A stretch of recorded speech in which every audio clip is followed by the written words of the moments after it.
Hey guys, this is Ree, where I come to talk to you about what I have either read in the blogs, watched on TV, or heard in these streets. Okay, so today it is about what I have watched on TV. We are talking about 90 Day Fiance Season 9 Episode 6. And I know, considering as quick as this will be going up, it's like, wait, didn't it just go off screen? Absolutely. I do not like really coming on camera, but I just could not wait with this because I just could not. My emotions were just so bad. So we are going to dive into it immediately. Now, again, my name is Ree. For those who are new to my channel, I like to talk about reviews, whether it's Married at First Sight, 90 Day Fiance, different reality shows. I also like to talk about things in the media, whether it's the Kardashians, whether it's the Kanye, whether it's just anything that we see that's just like a ooh or eye gas, right? And just different topics. And so if you like what you hear and if you like what you see, please make sure you come back for more. Subscribe to the channel, like the video, and comment below. I want to hear everyone's opinion. I don't care even if you disagree with me. Leave your opinion. Just be respectful to everyone, but leave your opinion. I want to hear from you. Okay, so let's get started. We're going to get some of the couples that we really didn't give us much this episode out of the way. Let's get Kara and Guillermo out of the way. This was really simple for them. They met with a couple of Kara's friends, and my only thought was that they shared a little bit too much for this to be the first meetup, okay? You shared a lot with your friends, both of you, and this is their first time meeting. Guillermo, first impressions is everything. They should not be hearing about Kara being a little bit too drunk, or Guillermo and Kara going through each other's phones, or the lack of trust. And it's like, why? This is our first time meeting you. This is not going to make us look and go, yeah, girl, Mary, great job. No, this should not have been the conversation at all. So that's all I wanted to say regarding them. Okay, let's get Muhammad and Eve out of the way. Muhammad, now let me tell you something. I definitely am one to believe that when it comes to embracing another person's culture, we ought to be respectful of things, right? Muhammad did come from Egypt. Muhammad is Muslim. It is two very different cultures, different religions, so forth. But here's the thing. You also still married you an American girl. And you also still are in America. And we still have to have this somewhat of an understanding and like a happy medium. Here's the thing. Muhammad, you don't work. You don't have any friends. You sit in the house all day waiting for someone to treat you, wait on you hand and foot like your mother did in Egypt. You ordered her to get you a bidet, okay? She got it. Neither one of you know how to install it. So she hires a plumber / handyman, okay? You are in that house. You are not away. If you were away from the home, I can understand you having an issue with her being there with a man, right? Based on your religion.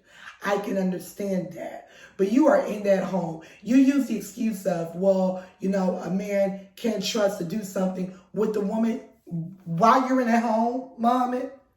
While you're in that home, while you're sitting in the living room, while the door is open in that small space, while the man is on his hands and knees working on installing this bidet. Muhammad, no. I was with Eve on this. Dude, I'm getting all of this done for you. You're in this living room. The door is open, this small space. You're telling me about being alone with a man that I would have to be outside?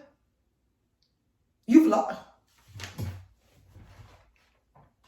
I had to pause my TV today. You lost your ever-loving mind. You did. You lost your mind, and we don't have time for that. Okay, we move on. Binyam and Ari.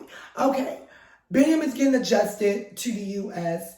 Ari takes them around town. She takes them to New York and so forth. Binyam is excited. He's like, oh, I like New York. This is where we need to live.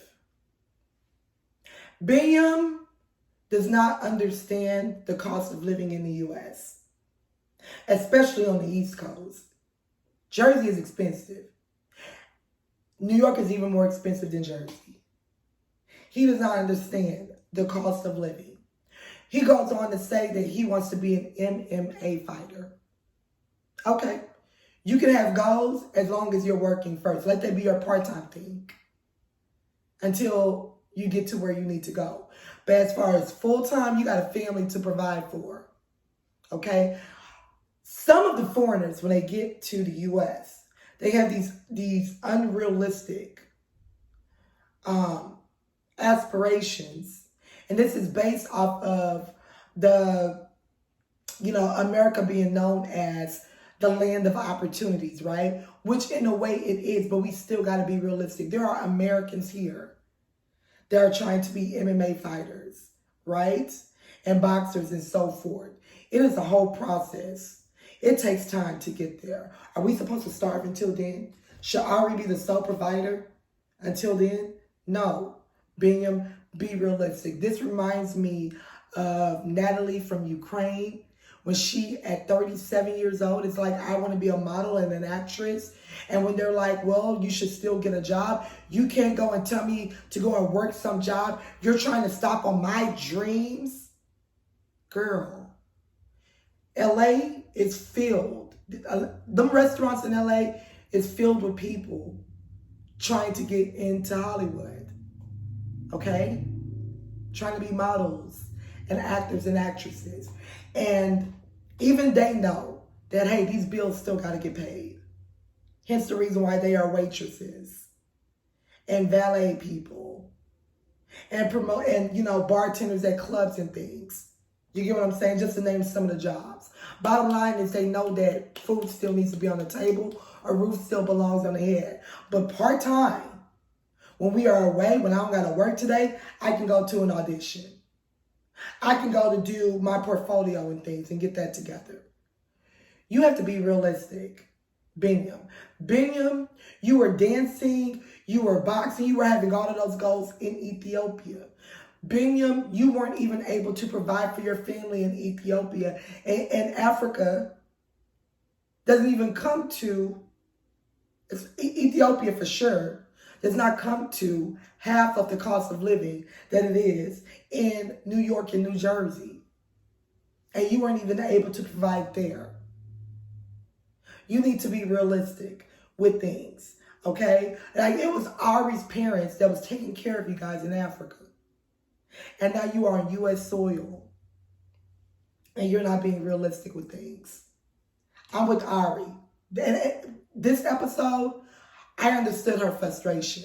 Because y'all got to make a living. And Ari gives me very much spoiled vibe. Ari gives me, and you could tell that her parents sheltered and provided for her the whole way, right?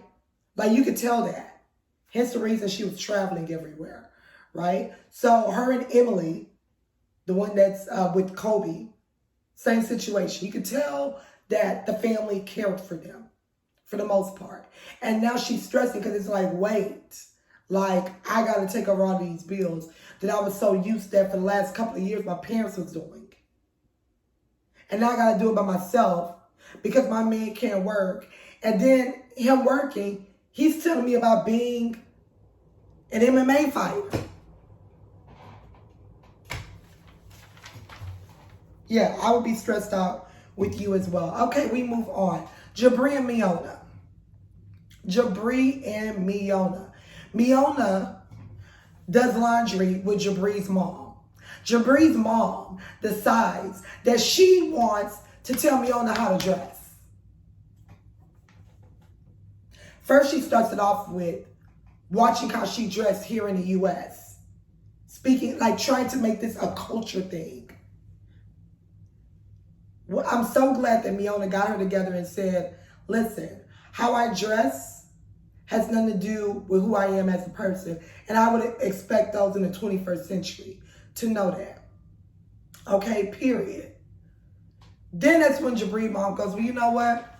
Maybe you can watch how you dress in the home. Because now you realize you can't get through to her that way. So it's the way, you know what? Well, in my home, I need you to watch what you have on. Okay, here's the thing. Jabri, if you don't get that girl out of your mother's house as soon as possible, I don't know what to tell you, because your mother is very much of a my home, my rules. And I know people can say she can do that because it is her home. But you are still dealing with adults, and they're going to come to a butt of a head if you don't get that girl out that house, right? Like, to tell her how to dress. Now, it's under, if Miona comes downstairs in lingerie or something, I'm with you. Girl, take yourself back upstairs. Okay? We're not doing that here. But as far as, you know, some of the tops that you saw, that you felt maybe because a belly button was out, it's going to be too revealing, because you guys are from two very different generations.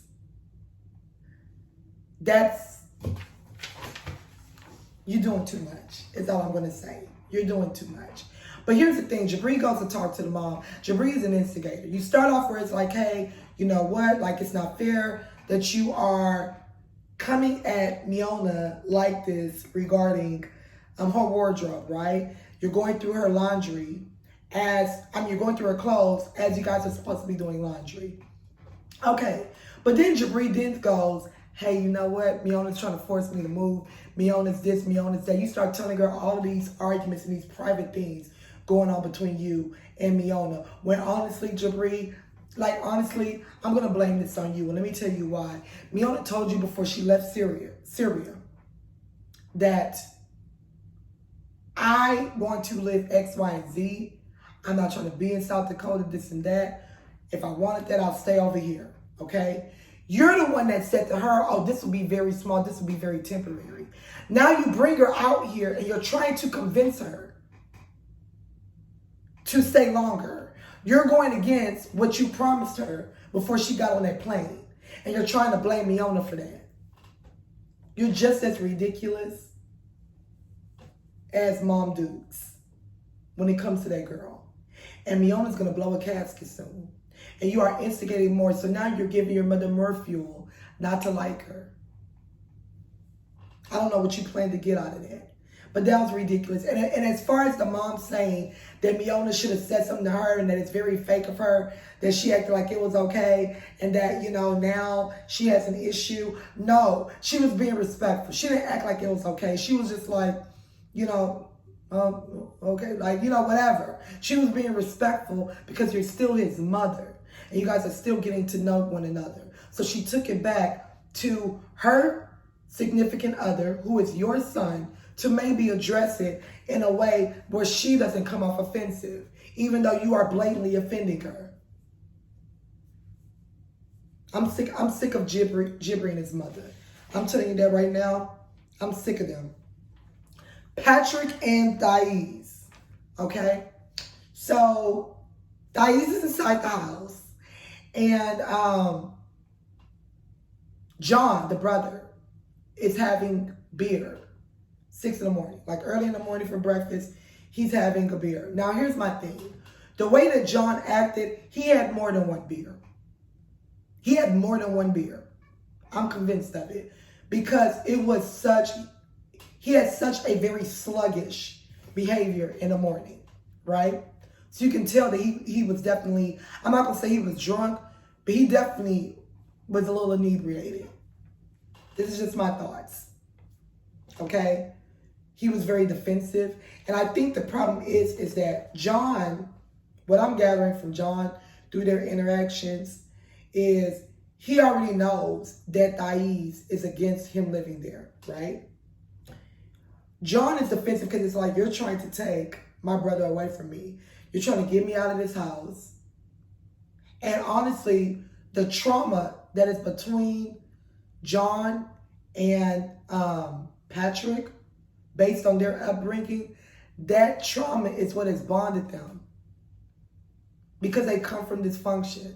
And so really, they're probably the only two, because he had distanced himself from his family. So they are probably the two that are the least dysfunctional, even though John is drinking 6 in the morning, like 6, 7 in the morning, right? So they have this bond where it is my brother's keeper type of ordeal. And now you got this woman who comes over and is like, I don't even like that you're staying here. So you're defensive, right? And I get that. And now the alcohol has you speaking even more than usual.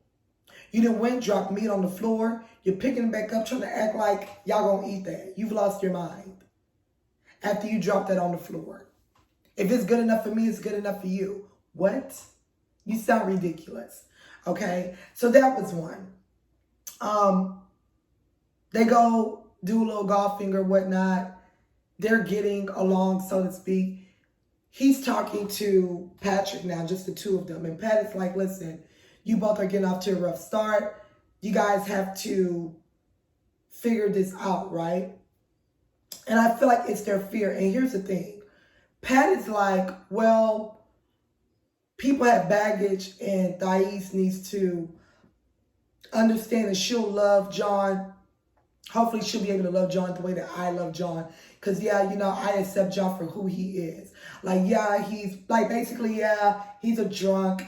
Yeah, he's inappropriate. Yeah, he says too much. But, oh, well, I love him for who he is because that's my brother. Well, you do that. That's what unconditional love is. That's your brother. That's not hers. Right? That's not hers. Now, was Thais disrespectful before with the whole, like, last episode and whatnot? When she was just like, yeah, I don't want him there this now before you even arrive. Yes, but this episode, I will say that John was being a little bit of too much. Definitely in that kitchen, okay, where you were so defensive. And, well, she's not going to tell me what I'm drinking. Like, you're already here one day and you're telling me, the girl just said, you're having a drink already. The girl, that's all she said. She didn't say, ew, you're a drunk. Oh, you're ridiculous. Like, she didn't do any of that. She said, you're drinking already? Like, huh? Like, wow. Like, you know, like it's a shocker to her. Well, you know, like, and it's a shocker to anybody. Whether they're from Brazil or whether they're American. I would be shocked too if someone would be drinking 6 in the morning. And I am someone that enjoys alcohol. But even I will be shocked if someone is drinking 6 in the morning. That's a lot. And you're already sluggish. And you haven't even eaten breakfast yet. Like, I would be shocked. And honestly, as a woman, I would be uncomfortable knowing that as well. That someone that is that dependent on alcohol, and I'm staying here as a woman by myself with these two men. That would make me uncomfortable. And I'm not going to lie to you. I would be uncomfortable. So this matter didn't help. But hopefully you guys can figure it out. We'll see what's to come. Okay, let's get to the meat and the potato. Shaida and Bilal. This is the one that sent me through the roof. Shaida and Bilal. Okay? Bilal. I do not like Bilal. I do not like Bilal. I do not like Bilal. I do not like Bilal. Bilal he gives me abusive vibes. He gives me controlling vibes. He gives me gaslighter. I see why Bilal is single. Even with him being successful, I see why he is single.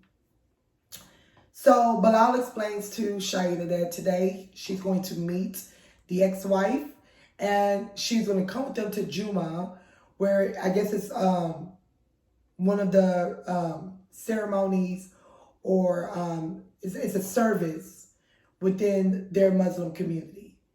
And so she's nervous, you know, right? You know, understandable. She's nervous. She's going to meet a bunch of people today, right? They're in the car, they're talking or whatnot, and they're joking around, they're holding a conversation, so to speak. I don't know if it was necessarily through joking, but they're holding a conversation. Next thing you know, Bilal is threatening to throw Shaida out of the car and forcing her to catch an Uber. He's telling her to watch her tone like she's a child. Like he talks to her like she's one of his kids. Bilal is very much controlling, okay? He's controlling. He's worse than a Muhammad with the whole woman being outside of the door with the plumbing situation. He's worse than that to me. You're controlling. You want, that's why you don't want no extra kids and everything. You just wanted that pretty wife. You can tell what to do. You can deal with what you want to deal with. And you scold her and you punish her like she's one of your kids. He's telling her to watch her tone. What tone was that? She was not yelling in that car. What tone? That's one. And was like, I can put you outside of here. She gives them small little taps. Literally like that. Top of the head, like that. You would have thought that she slapped him silly. And that's what he claimed later on in the evening. Like, we're not watching this with them. And was like, yeah, you put your hands on me once more. Because you're coming off like you're violent. This man is a gaslighter, y'all. And then he stops the car. For you to even think that it's okay to threaten to put a woman that you've done the spiritual ceremony for. You did that ceremony just so you can be able to lay down with her. Let's be real. Let's be real. But we continue. You basically, this is supposed to be your wife. And you're threatening to put her outside of the car. You're threatening to throw her out on the side of the road and catch an Uber in a whole nother country. Your wife. This ain't some girl that you randomly took out on a date. They had a bad first date. Even then, that would be inappropriate. But let alone your wife or soon-to-be wife. Bilal. Abusive. One word came to mind. Abusive. Okay? Then he goes, takes her down to the kids' school, didn't tell her where they were going. He just pulls in, jumps out of the car. Attitude. Didn't even tell her where they were going, where they were landing at. Okay? So she doesn't get out of the car, the kids come. Then they allow down at Juma. He isolates her. Isolates her, doesn't introduce her to anyone. Just, I was watching that scene, furious. Furious. He isolates this girl. Oh, you can go down to the car and things. She meets the ex-wife, very brief meeting. It was awkward. And it got to be awkward based on what just took place anyway. But they agreed, hey, okay, let me go. It wasn't that long of a meeting. But Bilal was a mess. And then you go home and you say to her that, yeah, you know what? Like, I don't know if I want to still go out right now. This man is controlling. After she done got ready. Why you ain't tell her that before she's getting dressed? You been sitting in the house? I don't know if I want to go out right now. Yeah, we going to definitely hold a conversation. This is not your kid. This is your wife. Thomas, you were abusive. I told you to stop. You kept putting your hands on me. If we didn't watch this, you would think that this girl was fighting him like this. What? And we're not going to blame this on cultural differences. That's not a cultural difference, Shahid. If you're seeing this, that's not cultural differences. That's a Bilal. Bilal is just ridiculous. And he's a gaslighter, and he got you apologizing. Let me tell you something. Financial stability, Shaida, should not be the only thing that you look for. Sis, this man is miserable. Financial stability should not be the only thing that you look for. This is a miserable man. Miserable. Miserable. Miserable. And you will be miserable. Because that, like Bilal is he's mentally abusive. He is mentally abusive. And that's all I want to say in reference to this episode. So you guys, let me know what you think. Should Shaida take herself back to Trinidad? I know you're older. I know, you feel like you got a catch, girl. I'm nervous for you, sis. I'm nervous for you. That was the most gaslighting, controlling, abusive I've seen in a minute.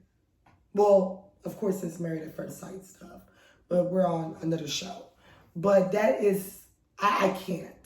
I can't. So let me know what you guys think about that. Let me know if you guys think that Jabriya's mom was within her right to tell her that she wants Miona to wear whatever that she finds to be appropriate. Let me know if you think that Jabriya is an instigator, because I surely do. I surely do. Let me know if you think that Muhammad is out of his mind. He got a lot of suggestions for someone that's not working. For someone that's, the man was hooking up a day.